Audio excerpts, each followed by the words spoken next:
Yo, yo, yo, what's good, YouTube? It's your boy, Dr. PGNGM with Engineers to the Streets. Yes, sir, man. We are back again, man, for the Day of Reckoning boxing card. And you know, as always, I got to give y'all the rundown, man, the 3-minute round rundown. Those of you unfamiliar with this, we do it after every fight card. And you know, a professional boxing 1-round bout is 3 minutes long. So we squeeze all the activities and everything that went down, all the action into 1 round of boxing, man, called 3-minute round rundown, man. So let's go, man. Day of Reckoning fight card. Put up the clock. Let's get it, man. 3 minutes. All right, so the first fight that we watched, man, it was Kabayel versus Makhmudov. I told y'all when I first predicted, I was like, man, I'm gonna stay away from this fight as far as prediction goes because both of them are good. And you know, Makhmudov got the angry face. He be looking like this. What? And Kabayel straightened that face up because he got him up out of there, bro. That was a knockout. I said, hey, yo, that was a shocker, man. Shout out to Kabayel, man. He really, I ain't gonna say it wasn't a shocker. It was a shocker for me because I thought it was gonna be more of a competitive fight, but Kabayel wasn't playing, and I didn't know that Makhmudov was so much bigger than Kabayel, so the size differential was crazy, but Kabayel didn't let that deter him from getting that dub, man. Shout out to him, man. Next fight, we had Daniel Dubois versus Jerrell Miller, man.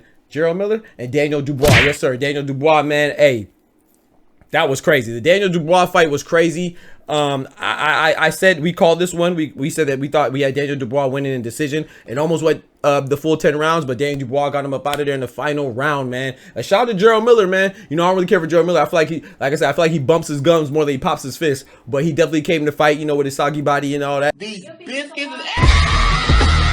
You know, he came to fight, and even when he was hurt, he still pressed the issue, you know. So all that bravado and all that yapping at the mouth, he still went out the same way, you know. He didn't cower up when he got hurt. So, but Daniel Dubois, he bounced back from his from his disappointing losses, a couple that he had, and to Joe Joyce, and then he also lost to Usyk. So man, shout out to him for bouncing back. I know that built up his confidence a lot, man. So I was really happy for him, man. He got outweighed by 100 pounds. He was in the ring fighting 2 people there. God damn it, that's a big fat ass. Hell, so. He was in the ring fight two people. So shout out to Daniel Dubois, man, with the stoppage of Jerrell Miller. Next up, we got Bivol versus Arthur. You know what I'm saying? Bivol versus Arthur.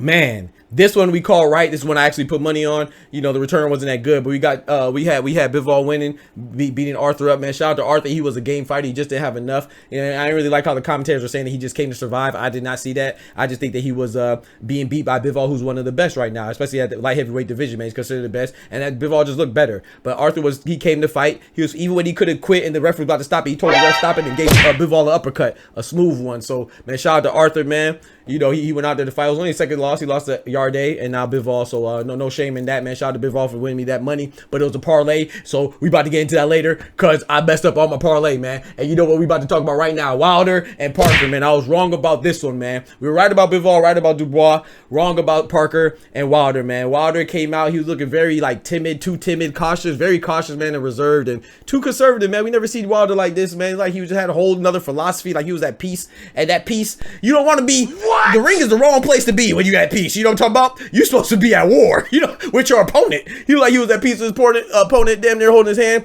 But not to take away anything from Joseph Parker. Joseph Parker looked very impressive, man. You know, he has 3 losses, and one of them to Anthony Joshua. And, man, he looked very good, man, Joseph Parker, which we knew. You know, he's been very active in the ring. Wilder only fought 1 person in the last 2 years, and he got him up out of there, Robert Helenius, in the first round. So Joseph Parker definitely been more active, and he definitely seems like he's improving, man. You know, I'm still not sold on him, but he looks much more like a contender, man. He got Wilder, went the distance, and he definitely won that. I don't know why Wilder was raising his hand, thought he won. What? I think that was more just he had to be trolling or something because he lost me my money. So I lost my parlay because I only bet on Wilder and Bivol. So I lost my parlay, but it's okay, man. It's all good because Wilder, he put on a lot of great shows. It was a pleasure for me to watch. So this is the first time I actually felt like let down. You know, even though he lost to Tyson Fury, those are all good fights. I didn't feel let down because Tyson Fury, I think he's the best heavyweight right now. So I can't be let down if you lose to him. So yeah, this is the first time I felt let down. And it's okay because Deontay Wilder's still a beast, man. Shout out to the Bronze Bomber, man. Bomb Squad! It might be the last time we see him, man. You know, he's 38 years old. Might be time to hang him up once you lose that fire. It's the wrong sport to be in when you lose the fire. All right, next matchup, final matchup, man. We got Anthony Joshua versus Otto Wallin. Otto Wallin's a very game fighter. You know, he went the distance with Tyson Fury. That's where he gets a lot of his renown from, is going the distance with Tyson Fury. He put a gash on Tyson Fury's head.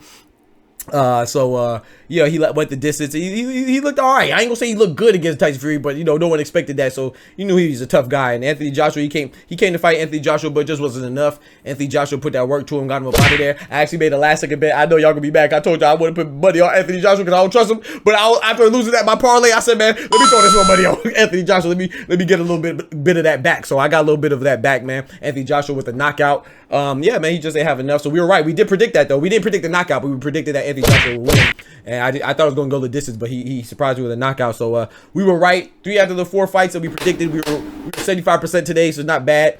But one of the fights that we lost was one we put money on, so that sucks. But man, shout out to all the fighters. Shout out to Saudi Arabia for the great card. You know what I'm saying? And yeah, man, I'll catch y'all. Hopefully we made it in the time. 3-minute round rundown. Appreciate y'all rocking me as always. Don't forget to like the video. We out. God bless. Catch y'all on the next fight card or the next video. Peace. Love y'all, man. From the hood to college, both worlds they had to meet. 6 degrees between us, so cold we're about to freeze. But we're Florida boys, hot takes, we bring the heat. We're moving the culture, the engineers to the streets.